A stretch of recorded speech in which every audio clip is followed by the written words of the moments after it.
กันเด้อกินข้าวกับสารสุขผู้ใดอยากกินก็มาได้เด้อกินข้าวแล้วคือบ่เห็นมองแมว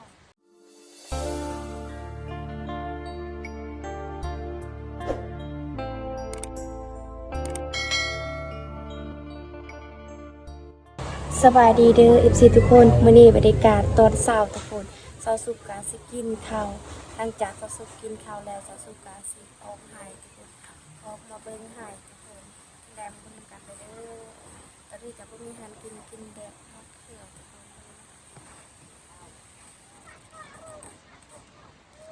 นี่ทุกคน เมื่อ เจ็บคอเจ็บคอเลยเมื่อ FC เมื่อ FC ว่าทานคือบ่เห็นน้องแม่นี่แม่คนนี่น้องแม่บ่เวลาได้ยินกำลังสิกินข้าวนี่มะเขือแบบ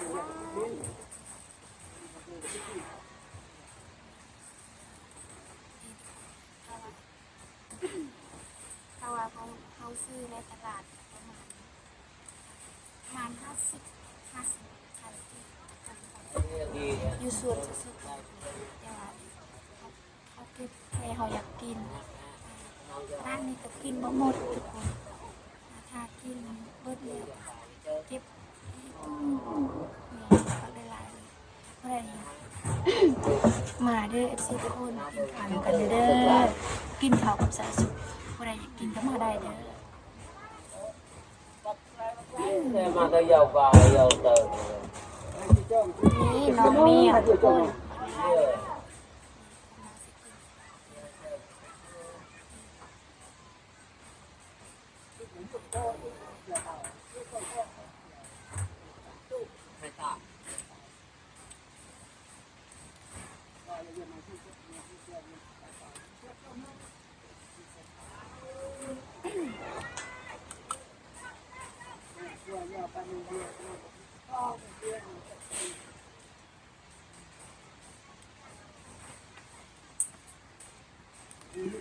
เอ้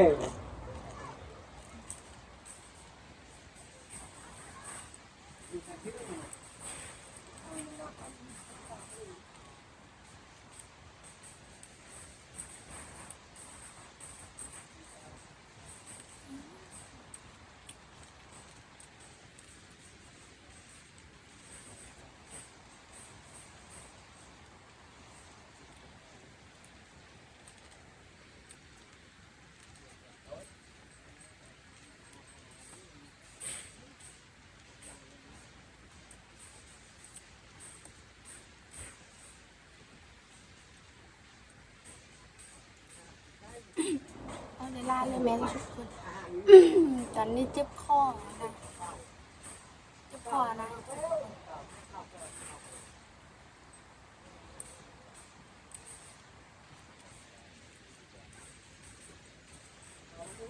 นี่กับที่ปวดสิค่ะ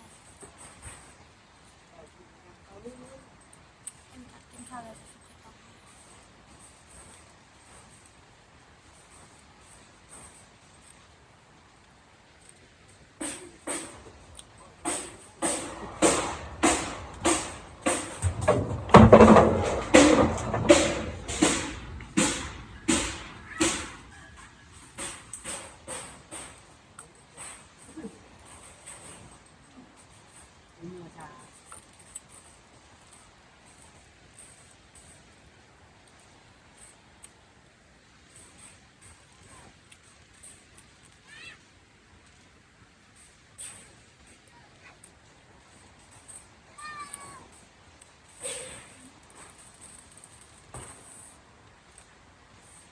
ทุกคนเจ็บคอทุกคน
กันกระจาง บาง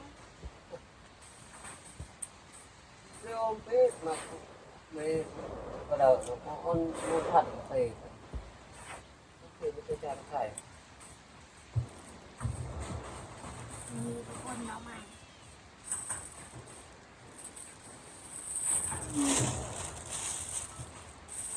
แกงหม้อใหม่ทุกคน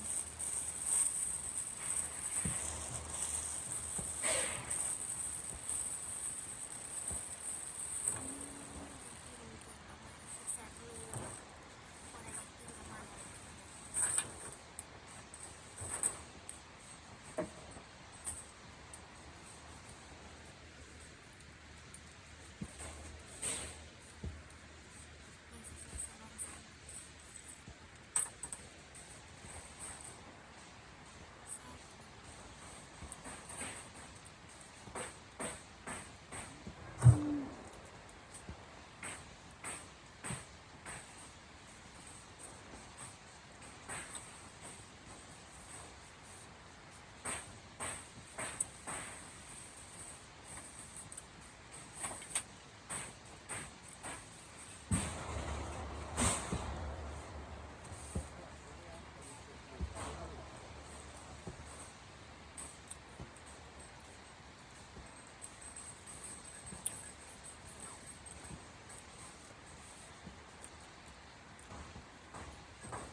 เอา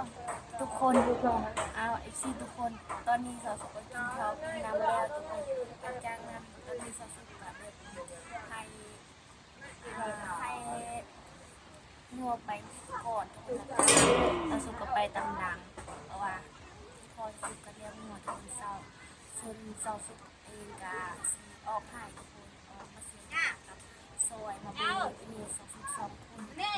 เอาว่าแบบดกแห้งทุกคนยาอยู่ให้สาวสุกก็เลยว่ามีสาวสุกกับรู้สึกสบายแล้วทุกคนรู้สึกดีขึ้นแล้วบ่ได้เป็นไข้แล้วก็เลยว่าสิออกให้ทุกคนเป็นแนวบ่ได้ตอนนี้ก็ยังอยู่เฮือนก่อนทุกคนแต่ว่าก่อนสิมาออกนอกทุกคนสาวสุกก็ใส่เสื้อกันยาวทุกคนยานยุ่งมันหลายนี่ทุกคนยานยุ่งกัดทุกคนตอนนั้นป้ายุ่งกัดสาวสุกจนก็เป็นไข้ทุกคนเพราะว่าเป็นไข้ยุ่งขนาดถ้าว่าเขาไม่ได้ใส่เสื้อกันยาวเขาไม่ได้ใส่เสื้อกันยาวมันก็ออกบ่ได้ทุกคนเพราะว่าอยู่บ้านสุกป้ายุ่งมันหลายแห้งทุกคนก็ านสาวสุกนอนสุกบริการมุ่งเลยทุกคนสุกบริการมุ่งกะยุงมันลายที่นี่สุกะห้าตลอดเจ้านอนก็คือบกลางมุ่งนะยุงลายยุงกัดทุกหน่อยเป็นใครอีกนะคอยบอกมักกลางมุ่งเลยคอยบอกมักแบบมันอึดอัดเด้คอยมักแบบคันว่าห้องนอนเฮามันง่ายเนาะแต่นี่ห้องนอนสาวสุกมันน้อยทุกคนก็เลยสาวสุกอยากกัดก็เลยว่ายุงกัดยุงกินน้ำทานแต่ทุกคนฝุ่นฮอนแห้งทุกคนนี่อากาศร้อนแห้งทุกคนร้อนแห้งทุกคนสาวสุกจนแบบเงินทุกคนมีเมื่อ FC คนหนึ่งที่ถามว่าสาวสุกคือบ่เห็นมองแมวก็บอกว่าแมวมองตอนนี้แมวกับแมวสุกกับออกหากินแล้วทุกคนเขาก็ออกหากินคือการทุกคนเพื่อนกับเขาอยู่เพื่อนเนาะเพื่อนกับแบบคือเฮาคนนั่นแหละหากินไปไม่ได้อยู่แบบโมเมนต์ว่าอยู่ตัวเดียวทุกคนโมเมนต์เด้อตอนนี้เขาสุกกันยังแบบยังบ่มีคนอยู่เพื่อนก็เลยว่าร้านที่สุกก็ยังแบบให้ร้านที่สุกปล่อยเบรกก่อนทุกคนหลังจากนั้นสุกก็เตรียมสิออกหายที่กันเพราะว่าสุกก็ยังอยู่เพื่อนทุกคนแบบอยู่เพื่อนละลานนะแต่ว่าบ่แม่นว่าอยากอยู่ทันว่าเฮาบ่มีเวียกสิเฮ็ดเฮาก็อยู่ได้เพื่อนทุกคนแต่ว่าเฮายังมีเวียกสิเฮ็ดอาการร้อนเลยนะทุกคนเบิ่งสสุกก็สิให้สิเบิ่งหรือว่าให้เขาให้สุกงามเลยบ่ทุกคนเมื่อวานนั้นทุกคนเซาสุกไปเก็บหมักแตงว่าทุกคนคือเป็นกระแสแต่ว่ารู้สึกบ่ได้ถ่ายให้สิทุกคนเบิ่งคลิปนะว่าทุกคนหมักแตงก็มีหมักแตงตัวเดียวแหละประมาณซ้ำมือนี่แหละทุกคนซ้ำแค่นี่แหละโคตรแสบเลยทุกคนนะเก็บหมักแตงน้อยกับหมักแตงใหญ่เพิ่นนะทุกคนสุกกับมือกันเลยหมักแตงนั่นแหละทุกคนแบบที่สุกมาต้นน้อยๆนะสุกมักจะว้าวค่ะโอ้ยทุกคนจะทุกคนเหนื่อยห้อนแห้งตอนนี้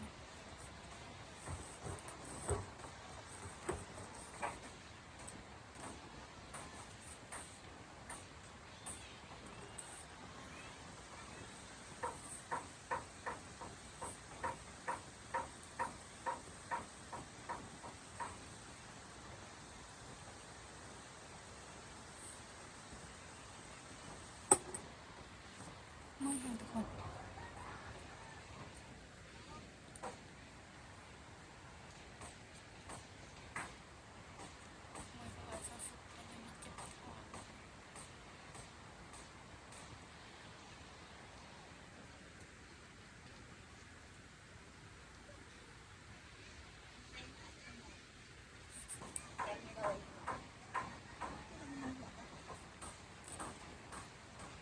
การห้อนแห้ง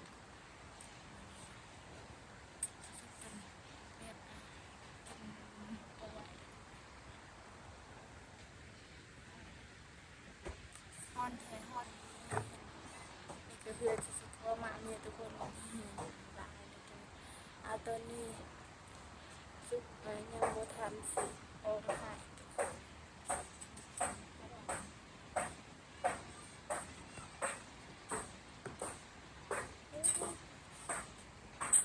ตื่นนี่จะออกหายออกเสื้อแล้วเสื้อก็สุกยังอยู่เลยหรอกเดี๋ยวเลือกเทลเพื่อนเลยเนี่ยทุกคนตอนนี้ก็สักว่าสิเปลี่ยนเสื้อผ้าก่อนสิออกต้องเปลี่ยนเสื้อผ้าออกมื้อนี้ก็อากาศร้อนดีทุกคนก็สุกเดือดจนดูเหงื่อออกหลายทุกคนมันมีการร้อนอยู่ทุกคนแต่ว่ามันบ่ได้แดดปานใดทุกคนแต่ว่ามันร้อนแท้ร้อนหวานแต่คือกันทุกคนมันคือแบบเราอยู่ในอึดอัดในตู้เฮาสุกะจนกะแบบ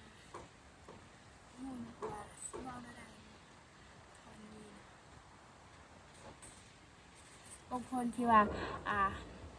เวลาเบิ่งคลิปสาวสุกบางเทื่อก็บ่ได้ยินเสียงเลยเสียดได้ทุกคนสาวสุกน่ะเรียกสาวสุกเว้ามันก็แห้งคือกันบางเทื่อก็ได้ยินบางเทื่อก็บ่ได้ยินเลยบางคนที่ว่าสาวสุกคือเว้าคอยแท้คือเว้าคือบ่ได้เว้าดังๆนะสาวสุกเว้าก็มันแห้งเลยเด้แต่ว่ามันเป็นแบบในโทรศัพท์ของสาวสุกเองมันบ่ดีเพราะว่าสาวสุกมันก็สิเพลแล้วทุกคนก็เลยว่ามันได้ยินเสียงมันกับบริษัทมันสัดมันกับบริษัทปานใดทุกคนปกติเนาะต้นน่ะจะสุกเราแบบแห้งทุกคนบางคนคิดว่าคือว่าแห้งแท้แล้วก็เว้าแห้งแต่ว่าได้ยินเสียงคือคอยแท้เนาะเฮาสิเฮ็ดแนวใดให้มันได้ยินเสียงสัตว์แล้วก็ให้มันมีได้ยินเสียงสัตว์เนาะถ้าว่าได้ยินเสียงสัตว์มันก็ดีทุกคน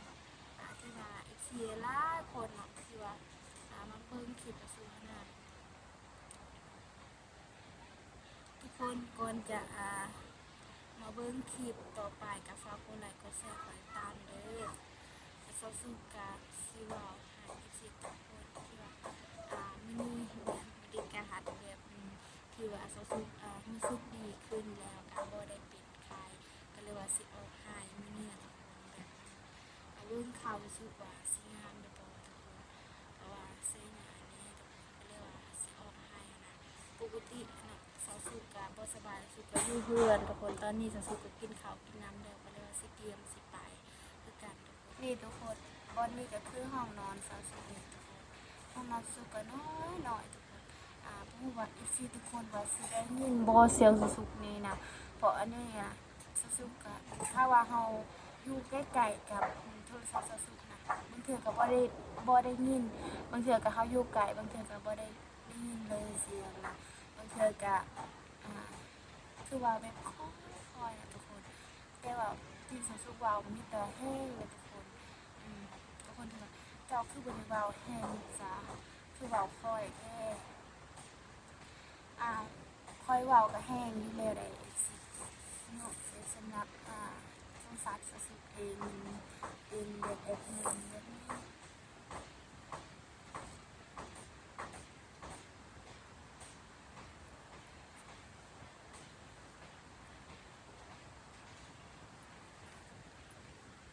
มันเป็นแบบนั้นแบบนี้นะแล้วก็เป็นอย่างแบบสาวสุกเนาะบางคนที่ว่าเป็นอย่างสาวสุกคือบ่ได้ไปเฮ็ดเวียกไปเฮ็ดงานความจริงนะทุกคนเราก็อยากไปเฮ็ดคือกันแต่ว่าความที่เราลึกซึ้งที่ว่าการที่เราออกอยู่นอกบางคนที่ว่าออกอยู่นอกเนาะแต่ว่าสำหรับสุดๆเนี่ยบ่เคยไปบ่เคยออกจากบ้านไกลขนาดนั้นก็เลยว่าสุดๆก็ยานนิดหน่อยแต่ว่าบ่ได้ยานปานใดทุกคนความตอนนี้สุดๆก็บ่อยากไปแล้วทุกคนที่ว่ามี FC หลายกำลังใจสุดๆก็ดีใจอยู่แล้วทุกคนเรียกสำหรับสุดๆเนาะเรียกมาต้นน้ำนะอยากไปนี่ทุกคนอยากไปแต่ว่าบ่มีเงินเนาะบ่มีเงินสิไปแล้วก็อยู่เฮือนอยู่เวลาเห็นหมู่ไปแล้วก็รู้สึกเศร้าน้อยแล้วก็รู้สึกบ่สบายแต่ว่าฮู้ว่าเองเนาะว่าเฮาบ่จำเป็นต้องไปเฮ็ดเวียกอยู่ไสคันว่าเฮาตั้งใจเฮาสิเฮ็ดเวียกอยู่เฮือนก็ได้แต่ว่าความจริงมันบ่แม่นแบบที่ข้อยคิดที่ว่าข้อยคิดนะตอนนั้นสิไปเฮ็ดเวียกแล้วก็บ่อยากเมื่อเฮือนแล้วก็แบบคันมีเงินแล้วก็สิเมื่อแล้วก็คันบ่มีเงินแล้วก็ต้องเมื่อหาเงินให้ได้แล้วก็ลึกซึ้งที่ว่าตัวเองว่าสิเฮ็ดได้ว่าแบบตัวเอง น่ะแบบบ่สบายตลอดหั่นเด้บ่สบายตลอดเป็นไข้อยู่บ่โดนอีกบ่โดนก็สิกลับบ้านแนวนั้นก็เลยว่าคิดแนวนั้นก็เลยว่าบ่ได้ไปเฮ็ดเวียกเลยบ่เคยเห็นจักเทื่อบ่เคยรู้จักเทื่อว่าเฮ็ดเวียกนี่แหละการที่เฮาเฮ็ดเวียกคนอื่นน่ะทุกคนมันก็เฮ็ดเวียกหนักอยู่แล้วแล้วก็แบบเฮาต้องอดทนก็คือเฮาเฮ็ดเวียกตัวเองเฮาอยากพักก็เฮาพักแบบนี้แล้วเฮาเมื่อยเฮาก็พักผ่อนถ้าเฮาพักผ่อนแล้วเฮาก็เฮ็ดต่อดังนั้นทุกคนแบบเฮาวิดะเฮาดูแลสุขภาพตัวเองแล้วก็แบบเฮาแบบว่าเฮาเฮ็ดเวียกตัวเองนี่มันคือ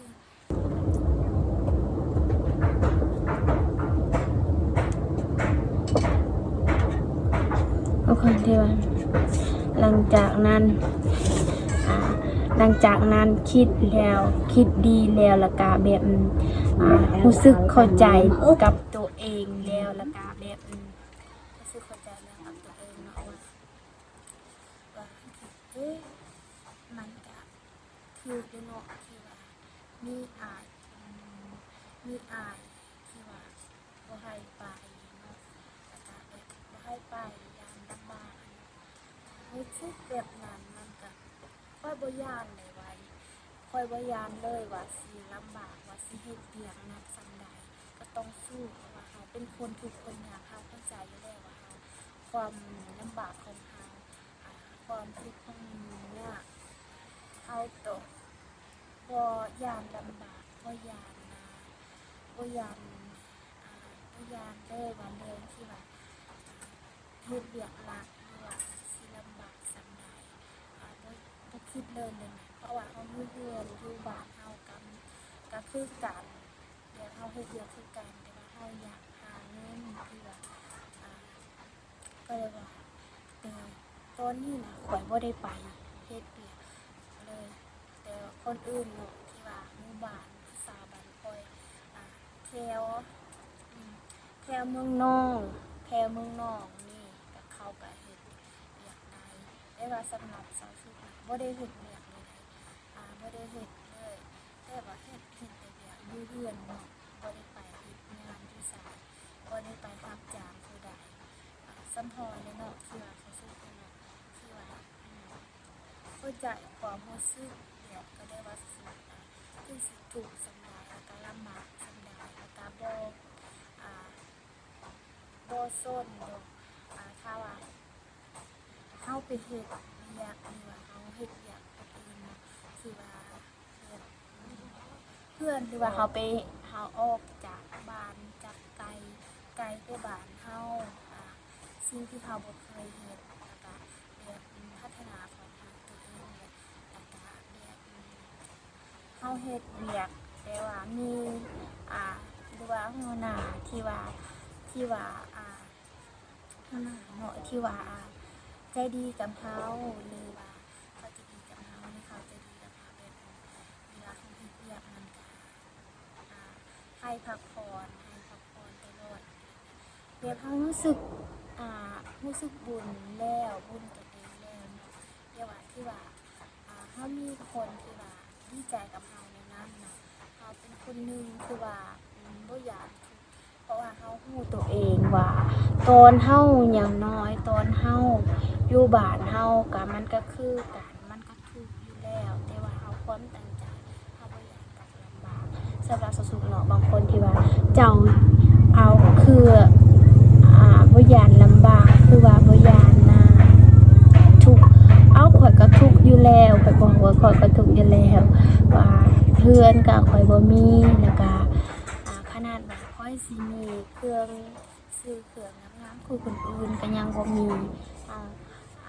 ถ้าคิดหรือถ้าเว้าแบบนั้นทุกคนแบบค่อยน่ะบ่อยากสิเว้าหลายทุกคนแบบเนาะที่ว่าให้14กระจายว่าความทุกข์ของเฮาแล้วก็มันต่างกันคนเรามันต่างกันที่ว่าเฮาสิทุกข์กันแต่ว่าตอนเฮายังน้อยหรือเฮาเป็นจังใดเฮาเป็นแบบใดเฮาเป็นคนแบบใดพ่อแม่เฮาสอนเฮาเป็นคนแบบใดเป็นคนดีหรือเป็นคนชั่วแต่ว่าสำหรับสาวสุขตั้งที่สาวสุข ยังน้อยนะพ่อแม่สาวสุขส่งสอนสาวสุขยังดีแล้วก็แบบเวลาสาวสุขบ่เป็นหนังสือคอยบ่อยากตอนนั้นคอยบ่อยากบ่อยากเรียนเลยหนังสือนะแบบคอยบ่อยากเรียนคอยน่ะเป็นคนหนึ่งที่ว่าย่านเด้ย่านนะย่านคู่นะย่านคู่เด้ย่านคู่ก็เลยว่าพ่อแม่คอยก็บังคับว่าถ้าจะบ่ได้เรียน จังสันเจ้าบ่ได้อยู่เพื่อนเจ้าบ่ต้องอยู่เพื่อนเจ้าบ่ต้องอยู่บ้านนี่เด้อก็เลยว่าค่อยจะเป็นโดดค่อยสิไปเรียนแล้วมีไปกลับไปเรียนแล้วก็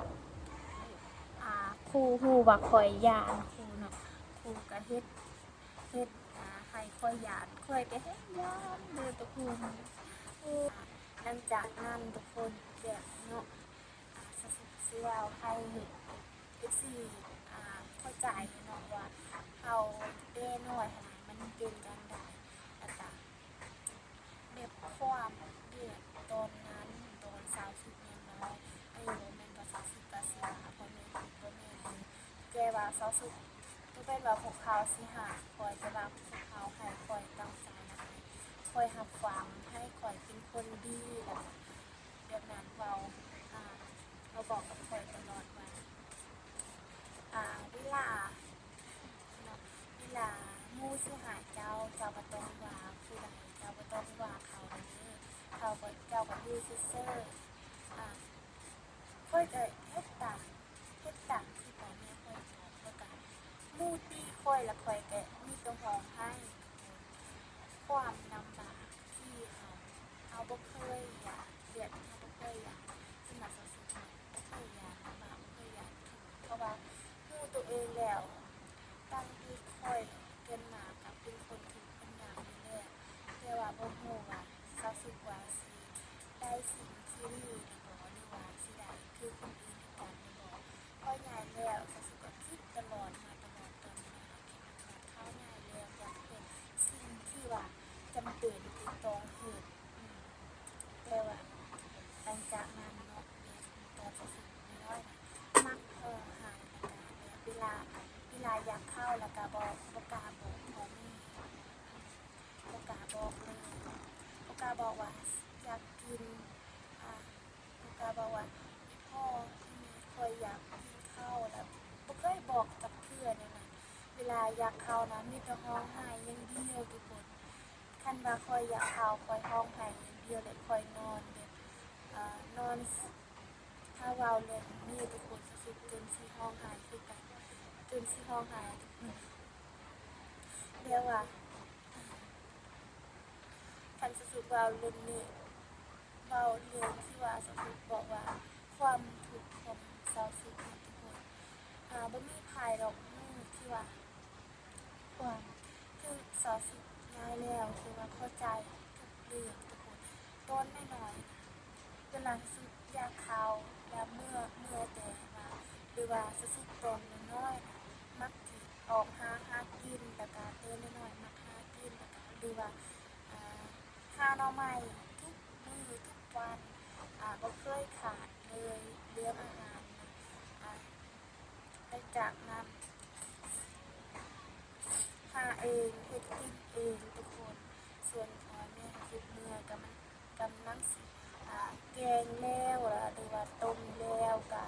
พ่อแม่เมื่อก็กินให้พ่อแม่กินตอนนั้นสุดๆก็บ่มีเอื้อยทุกคนยังอายสุดก็ยังเป็นบ่าวส่วนสุดก็ยังน้อยอายุประมาณ11ปีทุกคน11ปีแล้วก็บ่แม่น10ปีทุกคนตอนนั้นสุดยังบ่เอาเมีย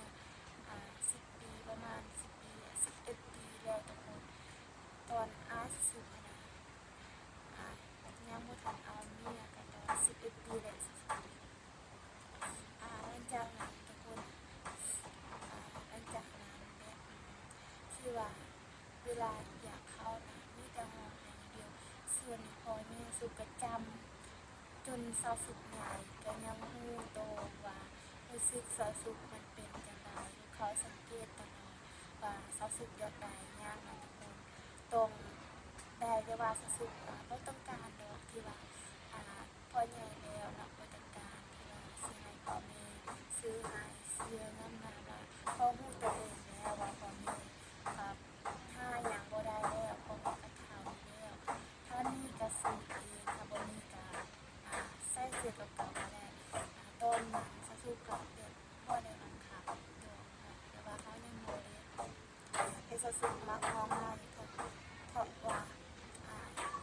สุกเนาะตอนนี้เนาะสุกกับสิวาวไผ่FC ทุกคนทับฟังนี่เด้อเพราะว่าตอนสุกน้อยๆนะทุกคนอีเมลสุกอะเพราะว่าอีพอสุกแล้วก็อีเมลที่1สุกแล้วก็ออกหายเบิดและอายสุกก็ออกหายมีแต่อายสุกที่ว่าเสียชีวิตแล้วกับอีเมลที่แท้ของสุกเองอีเมล2สุกเองอีเมลสุกบอกว่าลูกเอ้ยเขาบอกลูกเอ้ยเจ้ากินข้าวแล้วถ้าว่าเจ้าสิไปเนาะเจ้าบ่ต้องเหยียบสารนี่เด้อแบบไม้นี่เด้อทุกคนเด้อเฮ็ดสารเจ้าบ่ต้องเหยียบไม้นี่เด้อเพราะว่ามันก็สิตกแล้วค่อยก็บ่ได้เหยียบทุกคนแต่ว่าแบบโคตรแบบเฮ็ดแบบนี้แต่ว่าบ่ได้ทุกคนมันก็ตกแต่จากนั้นก็มีก้อนหินอยู่ในตลาดคนที่ว่าตกได้เหือนเนาะตกได้เหือนแล้วก็มันทึกในหลังสะสุดแล้วก็สุดจนห้องไห้ก็ออกเลยแต่ว่าส่วนไม้ที่ว่าใหญ่ซ้ำนี่ไม้เนาะที่ว่าเฮาเฮ็ดสารเนาะทุกคนที่ไม้ก็อยู่ในตัวส่วนสะสุกกะข้างล่างกะก้อนหินที่ว่าก้อนหินซ้ำนี่คือในหลังสะสุกส่วนไม้กะคือในตัวสะสุกเลยเฮ็ดแบบนี้เนาะแบบสะสุกแบบคือนอนแบบนี้ไม้กะแบบมันอยู่ในตัวเลยเรียกไม้ยิ่งใหญ่คนส่วนสะสุกกันน้อยแต่ว่าก็บุญสะสุกแต่ว่าไอ้เนี่ยสะสุกความเจ็บปวดนะที่บอกแล้วแต่ว่าคิดบ่ค่อยบ่ได้ฟังก็บ่เคยเสียใจบ่เคยสิไปแล้วบ่เคยสิไปอุ้มสะสุกเลยบ่เคยสิไปเอาออกง่ายนะมีแต่ยิ้มซื่อๆแล้วก็มีแต่เว้าบอกว่าสมควรแล้วค่อยบอกแล้วบ่ต้องบ่ได้ฟังค่อยบ่ได้เหยียบเลยแต่ว่ามันแบบมันเฮ็ดแบบค่อยเหยียบนะค่อยรู้สึกแบบนั้นจึงสิร้องไห้ทุกคนแบบหลังจากนั้นทุกคนเนาะหลังจากนั้นก็หลังจากนั้นสะสุกก็มาอีนี้สะสุกเนาะอีนี้สะสุกก็คือ1แล้วก็อายสะสุกที่เสียชีวิตไปแล้วทุกคนสะสุกที่เสียชีวิตไปแล้วแล้วก็เมื่อก็เห็นข่อยร้องไห้จนบ่ออกร้องไห้เลยผู้ใดก็แกล้งและไอ้แม่ข่อยก็เห็นข่อยอยู่แบบนั้นแกแม่ข่อยก็จนร้องไห้เนาะว่าป้าเจ้าคือบ่ได้สงสารคือบ่ได้เฮ็ดคือบ่ได้เบิ่งลูกเลยลูกตกได้ซ่าตกได้เฮือนเจ้าคือบ่ได้เบิ่งเลยมันบอกค่อยบอกแล้วว่าบ่ให้เหยียบไม่นั่นมันสิตกแล้วแต่ยังอ้าวก็เด็กน้อยเด้แม่บอกว่าเด็กน้อยเจ้าคือเฮ็ดจังซี่เจ้าบ่ได้สงสารลูกบ่ลูกเจ้าเองสมควรแล้วข่อยก็เฮามีข่อยก็เฮาให้ส่วนอายที่สุดที่เสียชีวิตไปแล้วนะคะเอาออกมาคือในตัวคอยแล้วก็อุ้มคอยแล้วก็ห้องไห้เพราะว่าสุดจนว่าอย่างบอกเลยทุกคนประมาณ3-4เทื่อเลยทุกคนสุดตุกได้เหือนตลอดเลยทุกคน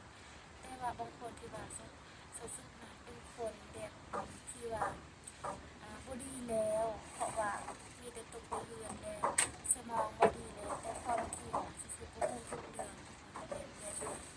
บ่แม่นแบบทุกคนคิดเลยแต่ว่า